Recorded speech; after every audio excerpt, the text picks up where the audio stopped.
घमंडी राजा। एक राज्य के राजा ने अपनी बढ़ती उम्र को देखकर यह फैसला किया कि वह राजपाट से संन्यास ले लेगा, परंतु उसका कोई पुत्र नहीं था जिसे वह राज्य सौंपकर जिम्मेदारी से मुक्त होता। राजा की एक पुत्री थी जिसकी विवाह की योजना भी राजा को बनानी थी।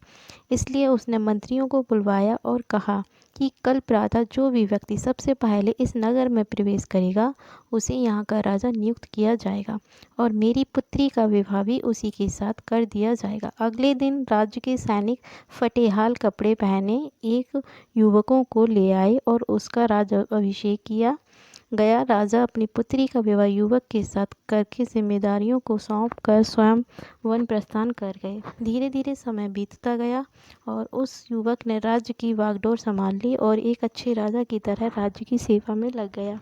उस महल में एक छोटी सी कोठरी थी जिसकी चाबी राजा हमेशा अपने कमरे में लटकाए रहता था। सप्ताह में एक बार वह उस कोठरी में जाता, आधा एक घंटा अंदर रहता और बाहर निकलकर बड़ा सा ताला उस कोठरी में लगा देता था और अपने अन्य कार्यों में लग जाता। इस तरह राजा के बार बार उस कमरे में जाने से सेनापति को अचंभा होता कि राज्य का सारा खजाना, सारे रण मणि हीरे जवाहरात तो खजांची के पास है, सेना के शस्त्रागार की चाबी मेरे पास है और अन्य बहुमूल्य कागजातों की चाबी मंत्री के पास है। फिर इस छोटी सी कोठरी में ऐसा क्या है जो राजा यहाँ हर सप्ताह अंदर जाता है और थोड़ी देर बाद बाहर निकल आता है।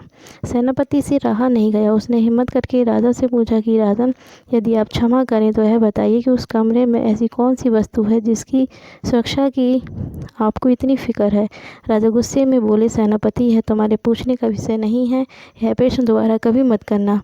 अब तो सेनापति का शक और भी बढ़ गया। धीरे धीरे मंत्री और सभासदों ने भी राजा से पूछने का प्रयास किया, परंतु राजा ने किसी को भी उस कमरे का रहस्य नहीं बताया। बात महारानी तक पहुंच गई और स्त्री हट के आगे किसी की भी नहीं चलती। रानी ने खाना पीना त्याग दिया और उस कोठरी की सच्चाई जानने की जिद करने लगी। आखिरकार विवश होकर राजा सेनापति व अन्य सभासदों को लेकर कोठरी के पास गया और दरवाज़ा खोला।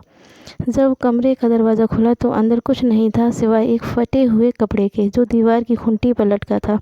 मंत्री ने पूछा कि महाराज, यहाँ तो कुछ भी नहीं है। राजा ने उस फटे कपड़ों को अपने हाथ में लेते हुए उदास स्वर में कहा कि यही तो है मेरा सब कुछ। जब भी मुझे थोड़ा सा भी अहंकार आता है तो मैं यहाँ आकर इन कपड़ों को देख लिया करता हूँ। मुझे याद आ जाती है कि जब मैं इस राज्य में आया था तो इस फटे कपड़े के अलावा मेरे पास कुछ भी नहीं था। तब मेरा मन शांत हो जाता है और मेरा घमंड समाप्त हो जाता है।